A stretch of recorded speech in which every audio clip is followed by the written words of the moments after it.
All right, Hunter. So we're finally getting a chance to sit down and chat. And I'm super excited to have you here today. But for those people who are listening that maybe don't know who you are quite yet, why don't you give us just a short introduction to who you are, what you do, and why you're here? Cool.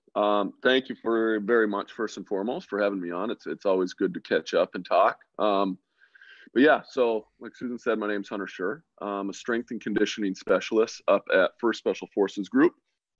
That is kind of my day job. And I'll get into that here in a second. But as far as working with special forces, so special forces are the Green Berets.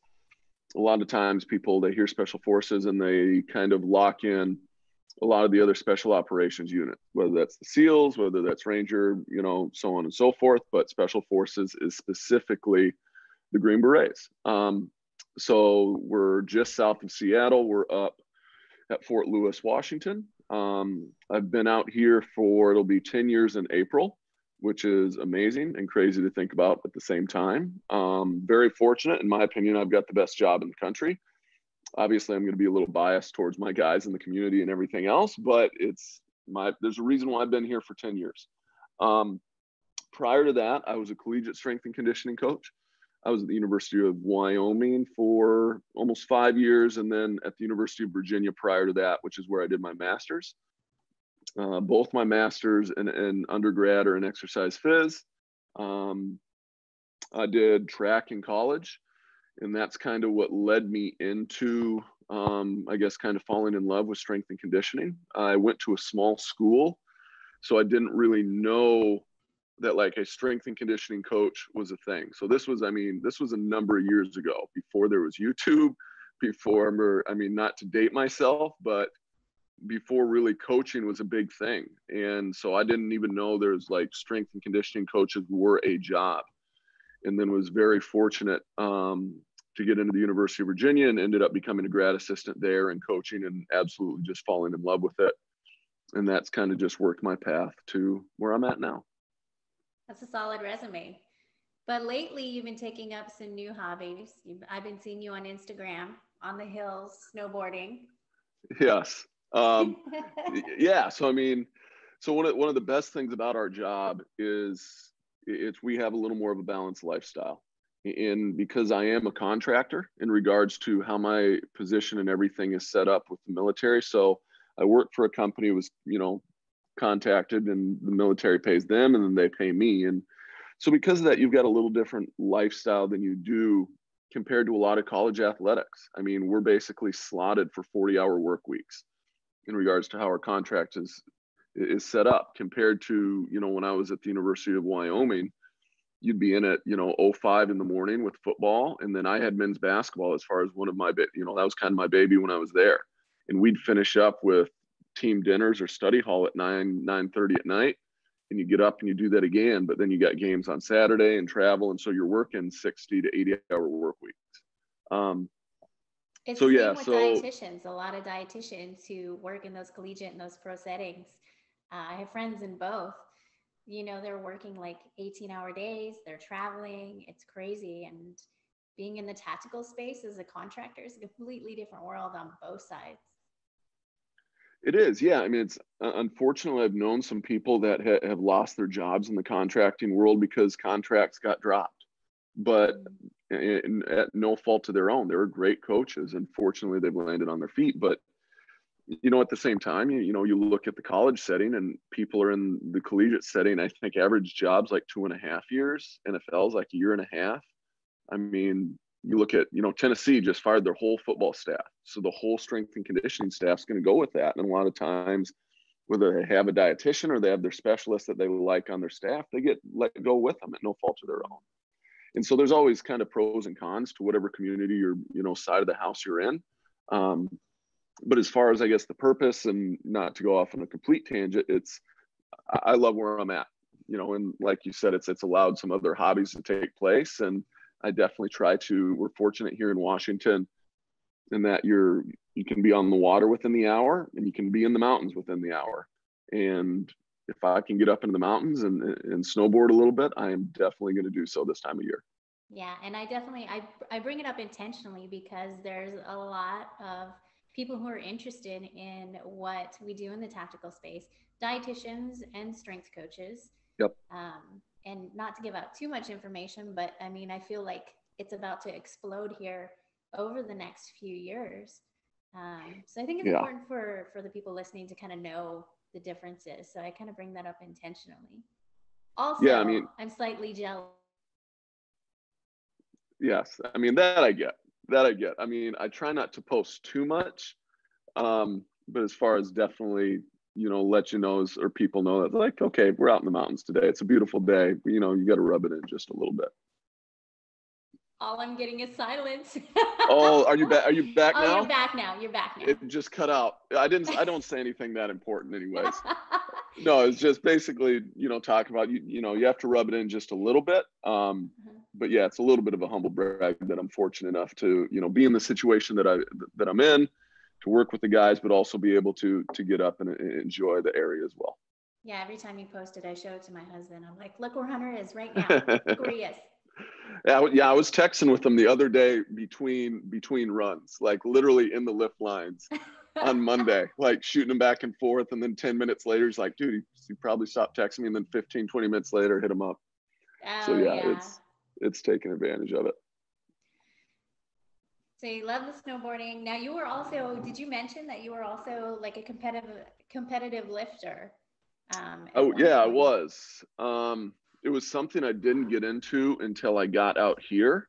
And it started as just wanting to learn as a coach, and had come in. It was, my first month here as far as working with the Green Berets. And one of the guys started to warm up and he started to snatch. And you can tell the difference between somebody maybe from the athletic setting who's used a snatch before, somebody who's never done one before and is learning it. And then you can tell when somebody starts moving with the bar that they know what they're doing. And it was fun to watch. And he and I just started chatting a little bit. And his coach, who later became my coach, John Thrush, who's a senior international level coach, who's very well known within the weightlifting community as well as the strength and conditioning community, is out here. And I just didn't put the two and two together. And so I had gone to learn from John and had gone to a meet, and he and I just started talking. And he basically convinced me, he's like, there's going to be no better way for you to understand kind of why we do what we do and all the, little ins and outs, unless you start, playing with the movement in the sport a little bit, and fell in love with it. It is a very technical sport. I think the easiest way to describe it to people, it's like a 300-pound golf swing in which the weight is a factor, and it is very, it's very finite in regards to some of the movement, and it's fun. It's very addictive in a good and a bad way. But it was really something that I enjoyed doing. But I mean, I didn't start until I was after 30 years old, which I wouldn't recommend to people if you can get into the sport at a younger age. But I had some success and was able to kind of be the old guy at the senior senior national meets, as far as the American Open and the national championships and stuff like that. I wasn't placing or anything like that, but I was good enough to qualify and still play with the young bucks. They're walking up there with, they're born in like 99. And I'm like, okay, I am 20 years older than you. This is fun. Man. And I've sent you a couple of my videos to critique me, and I'm kind of in like that beginning stage, right? Mm-hmm. And I'm coming up on 40, and I did my first snatch ever this year. So, I mean, yeah, talk about awkward. No, not even a little bit. It was so bad. It was so bad. I'm so slow. Seen much worse, but I mean, it is a sport in which you can play and you can alter, and it's never too late to get into it. But if you think that you're going to start at like 40 years old and you're going to make a run for Tokyo in a year, I mean, let's get realistic. But yeah, and so fell in love with it, and it really helped me from a coaching side of things, as far as how you address different weaknesses and how accessory movements and some of the different stuff. It just, it's like anything else. It just provided a different perspective. And to this day, I might try to step away from it for a little bit, but I always work some sort of weightlifting in regards to the snatch, clean and jerk into my training on a regular basis. That's awesome. I love it. I'm going to keep working on it. Okay. You just have to keep critiquing my bad videos. Absolutely. Yeah. My pleasure. Absolutely. Like once you start, you're not going to stop. Like your pleasure? Like you enjoy making fun of me? Is that what? Whoa. I'm just I kidding. I'm feel I kidding. feel I'm like kidding. those words are taken out of context. I mean, as far as making fun of there's a big Uh, difference between types of encouragement. I'm just kidding, guys. Hunter's the best. So, can we talk about the Performance Syndicate? Yeah. Because I'm I repping know my you are, shirt and it today. looks amazing, and it's Hmm. you make the brand look good. So I I love this appreciate that. logo. Yeah. So I mean, so there's a couple things. So the logo is called an Inges, and it was basically considered. It's an old Germanic rune, and it was basically drawn for new beginnings, for balance in life between physical, spiritual, emotional, but just kind of a fresh start at times. And so it really spoke in regards to what training to me meant. And the Performance Syndicate I mentioned, as far as my day job, is working with special forces. And one of the nice things about our roles is because we're contractors and we're kind of slotted and paid for our time to some extent. Now that goes above and beyond. You know, we still are going to work over 40-hour work weeks and whatnot just to cover down to make sure our guys are taken care of. But it allowed me and other individuals as well to basically do your own thing. And so I can kind of scratch that itch as far as have my own company, have my own business, and work with other people and other populations while still being very fortunate in regards to who I get to work with on a daily basis. Yeah, and we've had the opportunity to actually work together with a few different individuals. And on top of that, you've also worked with my husband, and I also Yeah. do your training as well and train heroic. So I enjoy that quite a bit. So and today, what we're kind of looking at talking about is we're going to get specifically into what strength is, what it really means. Because I feel Yeah. like, and we've had this conversation before, I kind of feel like sometimes people talk about strength or they're doing strength programs that aren't really strength programs. Yeah. And I just want to spend some time today kind of clearing up some misconceptions, really defining what it is, and then talking a little bit about maybe some of the most common things that you see people do that really can't be classified as strength, or maybe some of the mistakes that they make when they're getting into a strength program. Yeah. My philosophy, one of my personal philosophies for my clients and just with everything in general, is you really need to be good at sort of self management. You need to take some time to educate yourself a little bit. And this podcast is also about that. It's not just about Yeah. having cool people on, although you are very cool. It's Yeah. about practical application of Yeah. knowledge. And that's what I want to give folks. So I really want to get into that today. So if you could start us off by just really defining from your perspective what strength really is. Yeah. And so I think, especially when it comes to the tactical population, and it can go just with any sport, any physicality at all, as far as if we're looking at strength, I think there's kind of four strength types of strength that people need to consider. On one side of the house, you've got absolute strength. And this is what people consider like maximal strength. How much weight can I move? Whatever movement exercise that is. And then on the other end, you've got strength endurance. And so now we're looking at something that's going to be sub-maximal, but still having this ability to move it repetitively over and over and over again. And the other kind of two types of strength, as far as if we look at explosive strength or power, is still kind of falls on that strength continuum. And then we look at relative strength, like how strong are you, especially in the tactical world, relative to your body weight? Because you can be a large individual. If we look at, say a shot putter, if we look outside the tactical world, that might have extremely high absolute strength. Their ability to push, to squat, to whatever that may be, might be extremely high. But on the flip side of it, they might not have good relative strength. In other words, are they able to do X amount of reps when it comes to a basic pulling movement, such as a pull-up, compared to somebody on the lighter side of the house? If you look at a gymnast, their true strength might not be extremely high when it comes to absolute strength, but their relative body weight strength is going to be, again, similar to the absolute strength off the charts. And so when you're kind of looking at all these things, strength kind of falls and they play off of each other. We know that if you've got a higher absolute strength, that you can then have higher relative strength. It's strength's the underlying factor for everything. so to speak. And so it doesn't matter if you're a power athlete, it doesn't matter if you're an endurance athlete. That's why so many different sports and in jobs and other aspects of life use the weight room. And I put the weight room in quotes because there's a ton of ways to build strength. But that's why there's so many different ways in jobs and in sports that use that weight room to build strength, because strength's the underlying factor for everything. So even if we were to look at an endurance runner, we know that if they are stronger, they can be more efficient. They're going to have a longer stride. And because they've got a longer stride, now they've got less foot contacts in whatever distance they're covering. And, things can kind of trickle down from there. So when people are training for that strength, there's different ways that we can start to look and measure as far as what is lacking. Are they somebody that's, when it comes down to their sport or their job, as far as what do we need to train them or prepare them for? And so then you can start to see what are the important strengths that that person or that job or that role, whatever's going on, needs to have to be successful, whether that's in the job, whether that's for a selection train up, or whatever it may be. And that can get very general and that can get very specific as well. Okay. And then you did cut out for a second, so hopefully my mic caught it anyway, but we're going to keep going. Okay, cool. Right? Adapt and overcome.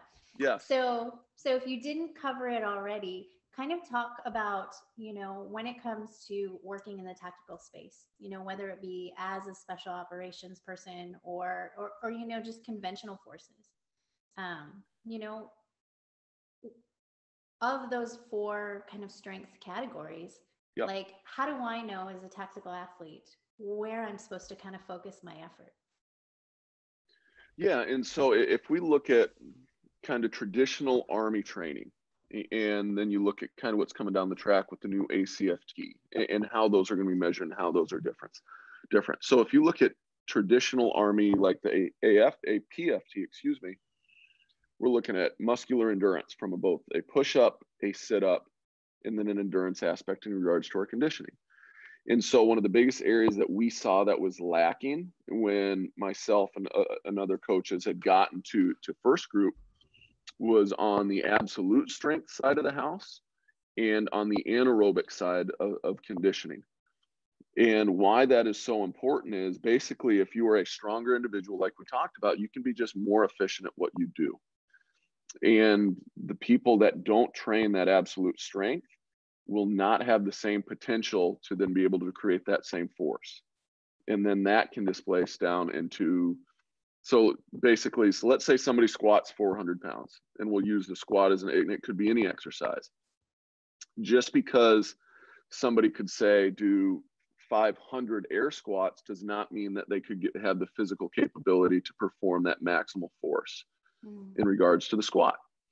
And so it's the same thing when it comes to distance running. Just because somebody can run a fast mile doesn't mean they could run a fast 400 or a fast 100, because we know just in regards to speed and power, those are very finite things. And so, but those trickle down into that endurance side of the house. And so when we were looking at athletes, as far as they were lacking the strength, the absolute strength, that maximal strength, plain and simple. And so when you're looking at, if you're an individual based off in the tactical realm, what's lacking, you have to kind of look at, are you being tested on that first and foremost? And that testing can be within your own training. And then you can kind of set different markers. Can you body weight squat weight? It doesn't matter if it's with a goblet, in a kettlebell, a front squat, a back squat. Could you handle your own body weight in that? If you can't, then that's going to be a big indicator that you don't have absolute strength. You might be able to be a little guy or a little girl and be able to go forever, but that doesn't mean that you have that absolute strength. And by increasing that absolute strength, it increases your endurance, so on and so forth. And go ahead.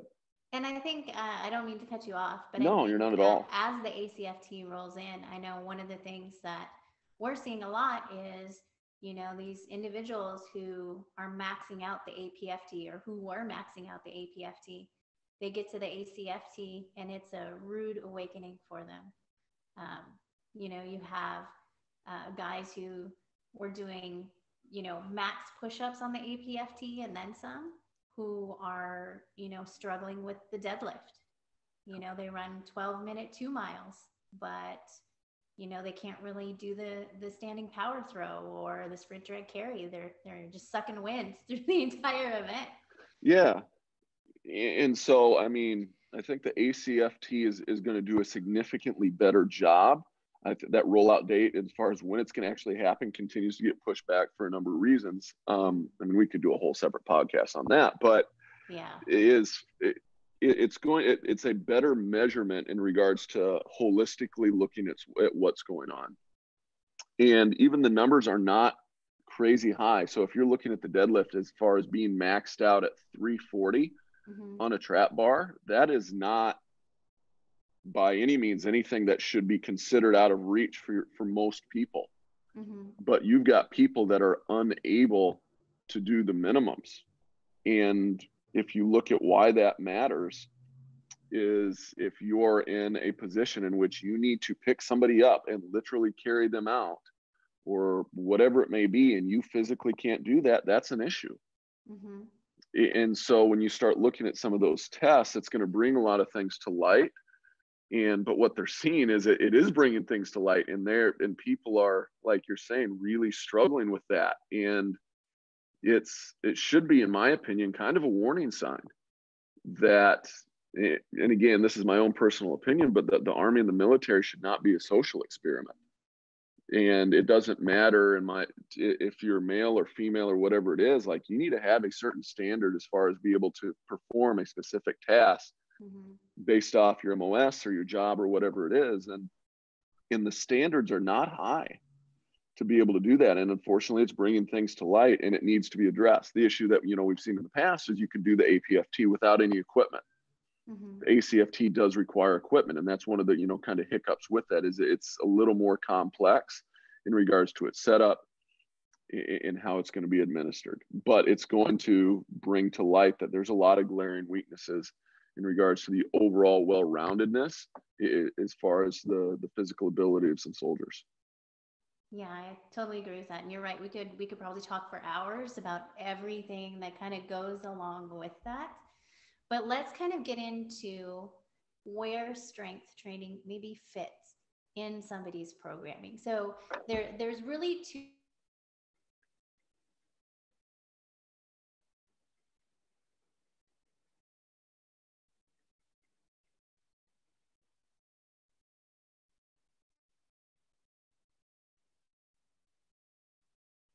who are attempting to move into the tactical realm.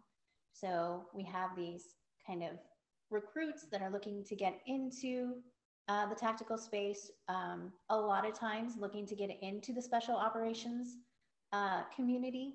And then we have this population that's already in the tactical.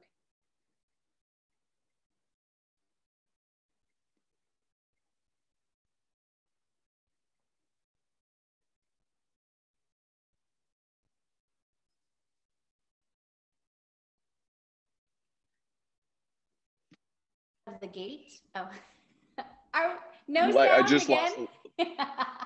What was the last thing you heard? Just the last part. I heard everything as far as a heavier population looking to get into the special operations. Yeah. So out of those two populations, right? So you have the individuals who are already working in the tactical space, you know, who really need to be kind of always in that state of readiness. And then you have the or the recruits, right, who are looking to move into that tactical space, possibly into special operations. And they're sort of working on that preparedness, right? Because they're two different things. And correct me if I'm wrong. But so how do we know, like, for that group that's preparing to enter the tactical space, like, is it a situation where they're just constantly kind of training that strength? We talk a lot about, you know, how do we periodize that? You know, do we focus on strength or hypertrophy or power and speed? Where does that fit into programming for somebody who's getting ready to enter the tactical space? So first and foremost, I mean, it's going to kind of come down to where their starting point is at. What is their training history before? And the reason I say that is if we look at kind of And it doesn't matter if it's people in special operations or people out, because everybody's going to have their strengths and weaknesses. And if you're somebody that is trying to figure out, where do I begin? What type of training do I need to begin with? If there's a way to do some sort of assessment, and if that is the ACFT, that is great, because that's going to kind of point out some areas of weakness. If not, there's are some resources out there, including yourself, including me, and others that can be reached out and contacted, as far as like, man, this is where I'm at. This is where I'm trying to get to. What do I need to do? Where do I need to go? But point being, as far as like how much time and what you need to focus on, I mean, there's kind of 4 levels that I've kind of talked about. Not to be crude, but there's shit, there's sucks, and there's good, and there's great. And the further down that spectrum you are, the less effort and less time you're going to have to put into it. So if you're somebody who's very weak, you will not have to focus everything you have on strength training, because it's not going to take that much to respond to it. As you get further up that ladder towards that genetic potential, so to speak, you're going to have to spend more time and more effort to address that, to bring up your strength levels and whatnot. But you kind of have to look at where you're starting to begin with. If you are not familiar with training or the weight room or anything at all, learning the mechanics and learning proper movement patterns first and foremost is going to bring up those strength levels immediately. Even if we're not even seeing any actual changes in the physical structure other than just the neuromuscular coordination. Just by learning how to squat, learning how to hinge, learning how to push, learning how to pull, these different things is going to make a big difference in somebody's ability to just, it's like learning a new skill, like a baby learning to walk. They might have had that strength for a month or two, but it takes a while for that coordination, and then, you know, off they go. It's the same thing when it comes to that training. And so when you're looking at what type of training they need to do, they're going to need to see probably a lot of repetitions. Now, depending on the movement patterns, if things are a little more complex, you're not going to want to do as high of repetitions per set. And the reason I say that is fatigue is going to come into play. As that fatigue comes into play, their positions, their postures, the mechanics are most likely going to start to break down a little bit. The weak links in those chains are going to expose themselves. And if they continue to try to push through things as they're learning a new skill, in a fatigue state, in a tired state, where they're not exercising, not to play on the word, proper mechanics, then they're going to teach themselves bad habits. And so when they're looking, even if they're, so even if we talk about a deadlift, they don't need to be doing sets of 10, 20 repetitions. But if they were to say do 5 to 6 sets of lower repetitions, then they're going to still get that same volume. So if we compare 3 sets of 10 to 10 sets of 3, even if we did it at the exact same weight, but we kept it at sets of 3 to learn the movement patterns first and foremost, they're going to build that neuromuscular coordination. And so it literally comes down to, as far as what is their training history. And that's going to be kind of up to if that individual is fortunate enough to have a coach. If they're not, then they're going to really need to be honest with themselves and check that ego at the door. If they're not familiar with a movement, then they need to start really basic. And it's tough when you go to the weight room, especially if you're going with your friends and everybody's trying to move as much weight as possible. But to really be able to consciously take a step back, why am I here? How can I then learn the movements first and foremost? Then everything else can kind of start to fall into place. So I'd love to say that there's a black and white answer as far as this individual needs this hypertrophy or this strength or whatever it is. It's tough to do that, but very rarely, especially within people in the military, and there's outliers for sure, have we seen people that are too strong. And so focusing on that strength training in general is usually a really good place to start. And what we're talking about is, again, those lower sets. Not to break it down too much, but again, those lower sets of 3, 5, 6s, you could take that up to 8s and 10s and stuff like that. And again, intensities or relative intensity, and that's kind of a separate conversation, but learn the movements first and foremost, and then those patterns establish themselves to start handling more weight, if that kind of makes sense. Yeah, absolutely. So it doesn't really matter kind of where you are, I guess, as far as an occupation goes, whether you're pre-military or in the military. It sounds Yep. like you really have to kind of take uh, a little bit of a self-assessment. And I 100% agree with your statement that, maybe you need to get a coach, right? I'm a big believer in that. I think all the best coaches have had their own coaches at one point in time. Even Yep. as a dietitian, most of the time when I'm doing the best with my own nutrition, my own training is usually when I have a coach. Yeah. Not only for the accountability, but just for the programming as well. So I don't know if people would be surprised to learn that I don't typically do my own nutrition. Um, Not that I can't, obviously, but I No. need somebody to yell at me every now and then. But no, but I completely get it. I mean, Yeah. I've got the same thing for me. Like when I was trying to compete, in weightlifting, it's like I wanted to just be the athlete. Mm-hmm. And on the flip side of that, then I still wanted to learn and understand what's going on, but having somebody there, and we know through Yeah. exponential amount of research that having that accountability, being part of a community, training with others, being in, I mean, so many different ways that having a coach benefits you is going to be huge. Yeah. And working out is always one of those things. And even within the military, it's one of those things that everybody thinks they know how to do. Mm-hmm. Dude, I know how to work out. I've been to the gym before. I know what I'm doing. But it's like, okay, well, if we're trying to generate a very specific training result, Mm-hmm. there's kind of a set of guidelines that we know X amount of work or X amount of movement patterns and this percentage, this relative intensity, whatever is going to generate that effect.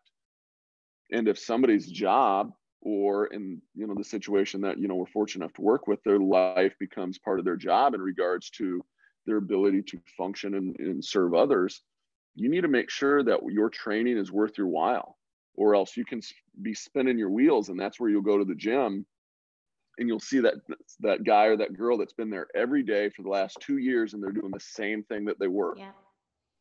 It's not that they're not working hard, but if they're not having some sort of incremental progression in regards to what they're doing as far as purpose and everything behind it, you can kind of be lost in the dark. So and hard work's going to be great, and there's no substitute for it, but then there needs to be a plan and a progression in regards to, if you're going to focus on strength, those learning patterns and that early process of just moving is going to only take you so far. Then we know that it's going to take X amount of load to your ability to this to really get to that next step. So you did cut out a little bit again, but I heard most of it. Um, Yeah, I and mean, it just go ahead. It's can you hear yeah, me? yeah. Can you hear me? Yeah, and Okay, even though it cut off on my end, I think the Zoom catches it anyway, so okay, not a big good. deal. But yeah, I Um, mean, it's just like anything else. You need to know, if you're trying to go to a certain place, there's a roadmap that can get you there. Now that might have mhm. 10 different routes, but you still need to be on one of those routes. You can't just Yeah, take off as hard as possible. And if you're working, sprinting, and it turns out you're going in the wrong direction, but I'm like, well, I'm working so hard. I'm in every day. I'm like, yeah, but what you're doing will not line up with your goal and your purpose. yeah. And So what I'm unfortunately, hearing, you see don't that. be random, don't be inconsistent. That's what I hear. Don't be Yeah, random, I don't mean, be inconsistent. Yeah. consistency's king. And especially within the military, you look at, the thought of smoking themselves. And so many guys and girls, they want to break themselves off and they want to smoke themselves. Like, I've got more in the tank, I can do more. Well, that's great. You just smoked yourself, but we need to train again tomorrow. And then we need to train again the day after that and the day after that, and understand. And that was one of the big educational pieces, because the guys that we're working with are grown men. They're not 18 to 22-year-old kids Mm-hmm. that some might care to train, some might not. They're, at the end of the day, they're there to play their sport or whatever it is in college. We've got individuals that have been kind of taught to educate themselves, that want to understand exactly why, and then they're going to question it. And so if you Mm-hmm. cannot explain, and I'll tell my guys or anybody that I'll ever work with, like, if I can't explain to you why we're doing what you're doing, then we absolutely shouldn't be doing it in the first place. Yeah, And and I remember, I know that I've sent you over a couple of training programs from some of my clients that they got from other coaches, and we had a conversation about There's really no rhyme or reason to it. Work for the sake of work. Yeah. Just exhausting somebody because you can, and that's really just not going to be effective. That I don't think that's something that builds mental resiliency or toughness. Just constantly smoking yourself to death, let alone physical. No, progress.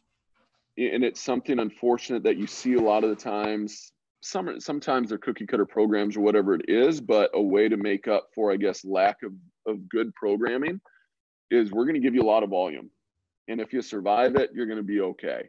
And that thought of, again, smoking yourself as far as beating you up. And a lot of the times, especially within the Army, they think more is better. Well, why would I run 2 miles when I can go run 10? Well, okay, maybe if we pull off that volume a little bit and up that intensity, we're going to get you faster. We're going to get you stronger. Because again, it's kind of that same concept. You'll see people, and not to hate on CrossFit, it's become its own thing, but you see people that have thought, they do that type of training and they don't necessarily push that intensity. And they think, well, why would I go heavier in the deadlift? I'm never going to have to lift somebody who's heavier than 200 pounds, so I'll just do 200 pounds all the time. But if 200 pounds is 80 to 90% of your maximum, and you've got the ability to deadlift 400 pounds, but now you only have to lift 2, you're operating at 50% of your capacity, then you can actually go on and function about everything else. And it's not going to take all you have to do that one movement. Right. So the thought as far as more is always better. And we've seen that in some of those programs where this is just work. Like some of these movements aren't even going to line up with anything that they're going to do, or they're so push dominant, their shoulders are going to be trashed and they don't make sense. And that's not hating on some of that stuff, but unfortunately that's just the reality when you have people that are just like, well, this is what I did and this is what the guy did before me. And that's great. But it's like, man, if we can get, more, juice out of that fruit, so to speak, by that squeeze, then why wouldn't we do it? Why beat yourself up? I mean, if we just want to wear ourselves out or make you sore, I'll take you back behind our facility and beat the hell out of you with a wiffle ball bat. And you're going to be sore and you're going to be tired, but that's not going to necessarily do anything. Maybe you feel really good about that. Maybe that's what you're into. I don't know. I'm not going to judge. But point being, there needs to be specific reasons why everything is in intensities, movements, and all of that stuff. And just being tired for tired's sake is not necessarily the mark of a good program. Or you're sore, or you sweat, or you're smoked, or whatever it is, does not mean that there's going to be progress. And if you're just doing random stuff, then you need to expect random results. And when you're looking back to try to help others, you're like, well, why did that work? I don't know, but it worked. Okay, well, maybe there needs to be a plan and it needs to be thought out. Yeah, no, I agree. And I think sometimes individuals who kind of work in the tactical community, sometimes they wear that almost as a badge of honor. Just being exhausted, sore, doing crazy workouts. But that kind of leads us into kind of the next thing that I wanted to go into, right? So we talk about things that we see that aren't great. What are some other common maybe mistakes?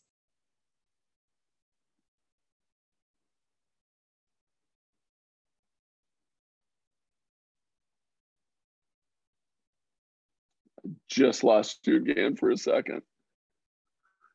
Oh, you froze. Oh no. Connection is unstable. There we go. Are you back? I am so sorry. I have no idea what's going on. So I was segueing into, what are, we've already talked about, random programming, and how that's not effective. What are some other common mistakes you see when it comes to individuals participating in a strength program? Yeah, so I think the consistency is the big one.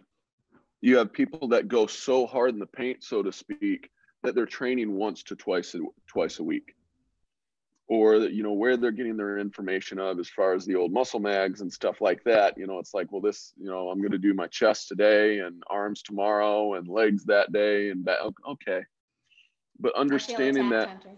Well, you shouldn't feel attacked. I wasn't signaling anybody. I was just saying. I'm just kidding. But no, as far as I think the biggest thing is just misinformation and the lack of understanding.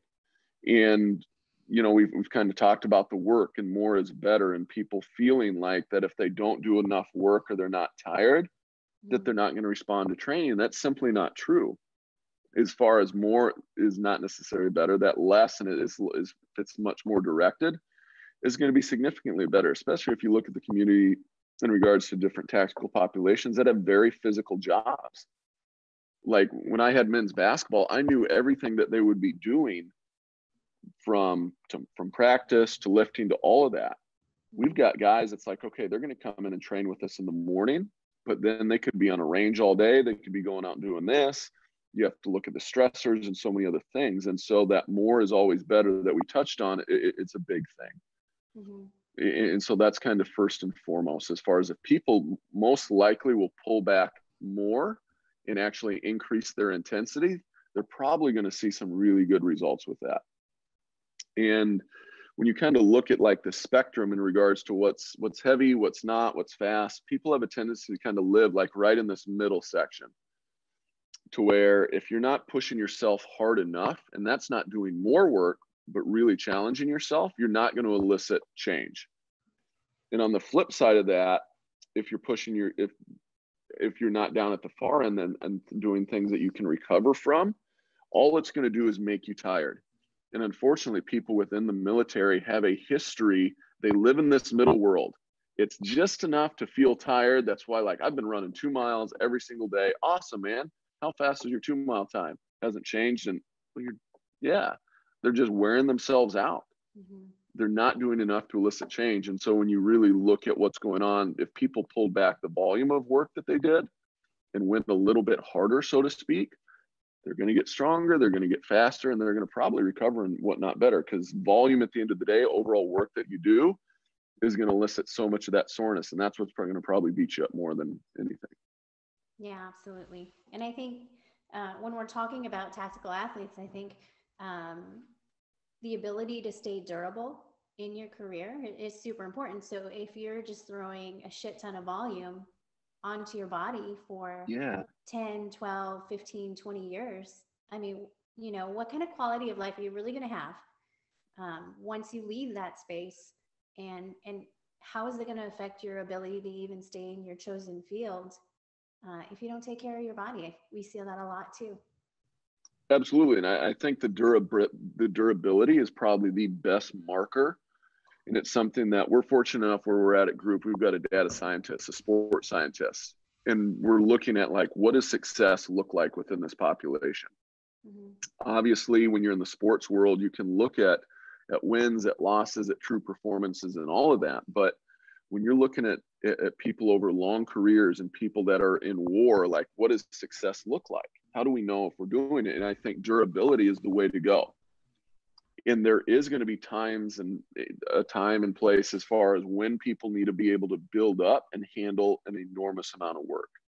If they're getting ready to go on a deployment, then yes, then we should probably prepare them to be able to work for hours a day. If they're going to a selection or a school in which they're going to be tested on their ability to work for hours a day, move over a lot of ground, handle a lot of loads, and do that continuously, then you have to build and do that. But on the flip side of that, that needs to be thought out on. We can't just, if you just dump that on people and their body's not ready for it, we haven't adapted, we haven't built up to that, we haven't progressed, and that's where you're going to see injuries. Or, like you talked about, you see people that just try to do that year after year after year, and they're just breaking themselves down. And so that's why, from, like you mentioned earlier, self-management standpoint, learning that you don't have to go hard every day, you don't have to smoke yourself, and if there's actually a plan put in place, then it's going to go a very long ways in improving quality of life, probably job performance and strength as well. Mm-hmm. And I think just in general, I think individuals who work in the tactical space are getting a little bit smarter about things like training and nutrition, right? So you have a lot of these people or coaches or companies kind of popping up, and they're in support of those athletes that work in the tactical space. And then of course you have sort of the H2F program that's coming up through the military now, and more than likely is going to spread in some shape or form to the other branches of the military. So I think it's a good thing that all of this is happening, right? But it's still not going to be enough to kind of cover everybody. There's still a lot of people out there who just, they're just doing things. They could be doing things better, right? So I think it's important, that people such as yourselves are kind of out there spreading the right information, because there's a lot of people out there who are coaching, quote unquote coaching, right? Who really don't know what the hell they're doing, and they're doing more damage than good. Yeah. So, and it's tough because at the end of the day, I am a civilian. I have not been through the schools, the selections that some people have. I don't have the history. I've never been in combat that so many people have. And I will never try to step into their shoes and tell them that. And the thing that's tough is then how do we then come off as in regards to a subject matter expert when it's like, even though I haven't been there, I've done as much as I can to try to physically understand that, going out, rucking with the guys, spending time in that world, to then like, okay, how do we take this knowledge and apply it to proper training? And when you get people, and there's some educated guys and there's some really good coaches out there that were actual operators or they were in the military and whatnot themselves. But there's also a lot of people out there that, kind of push that like, well, this is what I did. And it's can actually be along the lines of like, you actually survived what you did in spite of your training. Like, this is what you did. Like, I don't know how you got through this. Like, mentally, you're on another level, and that's the biggest thing that people need to understand within this community. But man, it's like, just because that you did that and you got through it doesn't mean that it was the reason why you did. Yeah. And getting people to understand that does not necessarily make them an expert in the training role. And that goes back to like, everybody thinks they know how to work out and train, where it's like, man, no, like, you made yourself tired. You mentally and physically like made up your mind that you were going to get through it, but it might not have been due to your training. That could have been actually detrimental to you. And so trying to just educate and get good information out there it's a reason why I know you do what you do. I know it's why I started the Performance Syndicate, is because at the end I just wanted it to create a resource at the end of the day. Like, if somebody's going to go to my site or my social media site or whatever it is, if they can walk away like, oh, okay, I learned something, then that's all I want, as far as, because there is unfortunately a lot of, in the information age that we've got, there's a lot of garbage out there. And there's a lot of really good coaches, and there's some really smart people out there that can help people get through, prepare, train for their jobs, courses, or whatever that may be. Yeah, absolutely. I think people just have to look for them. They're definitely out there. You cut off kind of at the end again, so I was reading your lips. I'm going to be an expert lip reader by the time we finish this thing. Good. I mean, that was the test. I'm actually literally just hitting mute on and off just to see if you're still paying attention. See if we're actually still tuned into each other. Can you see my faces? Like I get that like concerned furrowed I mean, brow. right now you're a little frozen. You look really excited to be on this call right now. Your face is frozen as well. You kind of have like this like duck lip thing going on. Oh, good. All right, there you are. Welcome back. Yes. All right, awesome. So watching out for, poor coaching. That's definitely one thing we want to be careful of. So kind of what I want to move into now is you and we're actually going to be doing some work together here in the near future. Yep. And the way that this came about, I actually approached you because I've been getting just a ton of questions specifically about strength training, right? How to eat for strength, and I reached out to you because I think that in an effort to kind of put good information out there, I think it'd be really great to have the opportunity for people to come and learn about how to strength train properly and how to sort of periodize or plan your nutrition around a strength training program. So you and I are going to be kicking that off in March. Yep. And just, what are some topics that you feel like you're going to be able to hit on kind of during that time?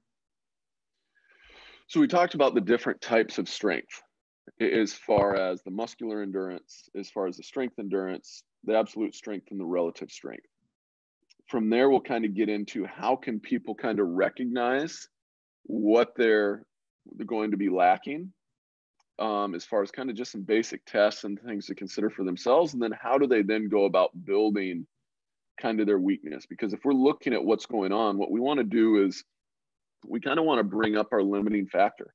So that's not a limiter anymore. And what that's going to then do is help everything else. And so kind of learning to kind of self-identify in regards to what are these areas of strength that they need to improve upon first and foremost. Are you there? We're kind of frozen again. Yeah, your face is frozen, but I can hear you. Okay, perfect. I just want to make sure. But yeah, and then from there, then how do you kind of start to formulate a well-rounded strength program? So if you're somebody that needs to build relative strength, what does that look like? If absolute strength or maximum strength is lacking, what does that look like? Muscular endurance, because you can train all three at the same time. And if you're doing that, you need to understand that we can't put all our eggs in one basket. We need to have at least some sort of focus, and then the other two could assist. And so you can work multiple things, physical characteristics, as far as develop them at the same time, especially if we go back to that scale, especially if you're on like that, again, not to be crude, that shit to sucks, you're going to respond to anything. And that's really cool because you can do a lot of different things and it's going to bring everything up. And so, but we'll get into here are the types of strengths, how to identify what you need, how to then start to build that yourself in regards to that strength program to then better understand, kind of your needs.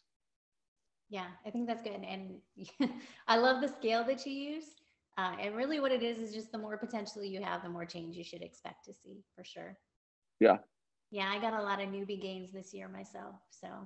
And that's cool. But it is fun. And it's one of those things to where, like, man, especially when you get towards that good to great, as far as the focus and the dial in, and it's like, if you really want to take somebody, especially within the military population, and they want to go from good to great, they're going to have to contact somebody like you and get their nutrition in line, because they're not going to be able to do what they've just always done. They're going to have to start doing those other things that can make a really big difference to separate themselves. Or else, I think so many of us in different skills, we don't become great at everything. And there's nothing wrong with that, but it just takes more focus, more effort, and all that different stuff. So yeah, I'm a big fan of that scale when it comes to communicating with athletes and everything else, just getting them to understand, like, this is where you're at, this is why you're responding. But if you want to go to this, we got to, put a little more effort into that area.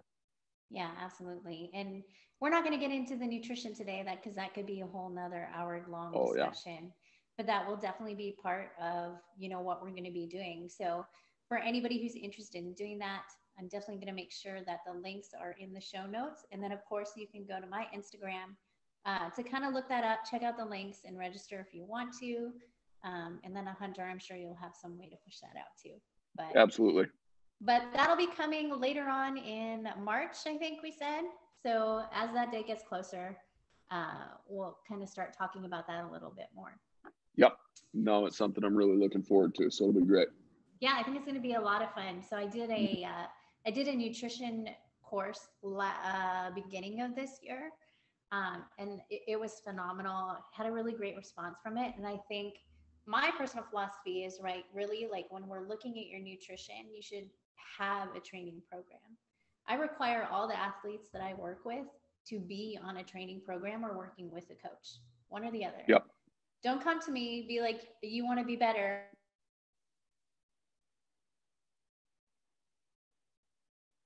Yeah.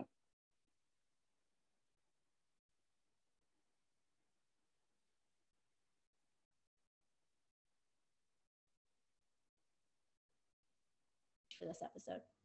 Yeah. You have no idea what I said. Not at the end. I was like, oh gosh. I'm like, I hope she keeps going. And this unfreezes because I'm following along. Oh, dang it. All right. It was really good. I'm sorry you missed it. Maybe you'll catch it on the recording. Yeah. I look forward to hearing how I stumbled and bumbled over myself in my own Oh my God, this is great. So when I go to record, or when I go to upload this, I'll probably edit out some of the dead space, but I will definitely leave the blooper reel on the video that I post. So Yeah, that's great. all right. So last thing, I ask this of everybody that comes onto the podcast. For someone who is maybe up and coming, and is looking to sort of work in the same space that you're working in, what is some advice that you would give to an up and coming coach? Reach out first and foremost. And the reason I say that, and it doesn't have to be to me. It's one of the cool things about if somebody's looking to get into strength and conditioning, whether it's in the collegiate setting, the tactical setting, whatever it may be, if they're genuinely interested, reach out to those individuals, because at the end of the day, so many of us, we got into coaching to help people. And it's a community in which we want to help others and we want to help others succeed. And so if you take the time to reach out, very rarely, and I know people that are considered some of the best coaches in the country in all their different realms, and most of which will respond to every email you ever send. The point being, reach out first and foremost. But once you've made contact, you need to start to build work experience. And what that looks like is the different populations that you can work with, the better off you're going to be. And so even if you're just looking at getting into the tactical space, spending time in anything in the sports realm, spending any time personal training, even if it's at Globo Gym or LA Fitness or whatever it is, because then you're going to start just exposing yourselves to so many different things that you're going to see. With our guys, we've got people that are going to be 23, 24 years old, and guys that are 50 years old still trying to hold on to team time or whatever that may be. And obviously they're living completely different lifestyles. And so the more exposure you can get to different populations, it's just going to broaden your base in regards to what you see. But don't be afraid in regards to whatever work experience you can, because that's going to be something I know when we have jobs that open up, we're looking to see like what's their background. And it doesn't necessarily have to be tactical. It doesn't have to be like major Division I college. But if we see like this person is putting in effort to educate themselves, to put themselves into situations, compared to just trying to, fill out like if you've got alphabet soup behind your name and every certification under the sun, but you don't have any work experience, 9 times out of 10, most coaches I know are going to pass on that. Because that work experience is so invaluable in regards to trying to make up for just what you can learn from a book. You still have to have that book knowledge. You still have to understand exactly what you're doing and why you're doing and all that. But you got to start working with people. So, that's the biggest piece of advice. And no matter where you're at, if you're around some sort of military base or a post, if you're around a big school, a small school, high school, whatever it is, start working with people. Because that's going to then just build your exposure, it builds your experience, and everything can trickle down from there. Yeah, absolutely. I think that's true for dietitians as well. And I know when I started, there was a lot of things that I wanted to do in my career that weren't available to me. And I just kind of had to go out and find opportunities, paid or unpaid. Yeah. Yeah, I got to get your hands dirty for sure. Absolutely. Yeah, there's no substitute for it. Yeah, 100%. This has been awesome, Hunter. I enjoy our chats anytime we get the opportunity to visit with each other. So I appreciate you giving me a hard time. I have no idea what you're talking about. I know you have very thin skin, so I have to tread very, very lightly. Oh, I have thin skin? Oh my God. No, oh, come on. Oh, no. Me, thin skin, never. I mean, who I'm married to. Yeah, I'm not going to go there. Yeah. He doesn't listen to these anyway. He never listens to my podcast. I have to force him to do it. Oh, man. Yeah, it's like torture for him. Oh, I'm sure. I think it's because he says I sound like Lisa Simpson. Now that's all I'm going to try to listen for. I'm not going to do the laugh because I don't want my audience to hear me do it. I'll do it later. I'll do the Lisa. That's pretty good. That's really good. Oh my God. I feel so awkward now. Thanks. No, that's great. I mean, if you've got skills and talents like that, let it out. You don't need to hide that. Oh my God, so bad. All right, Hunter, I'm going to hang up on you now before this gets any worse. Good talk. We'll see you out there. All right. I had so much fun. We'll talk soon. And thanks for coming today. Absolutely. Thank you for having me, Susan. All right. Have a good one. Bye.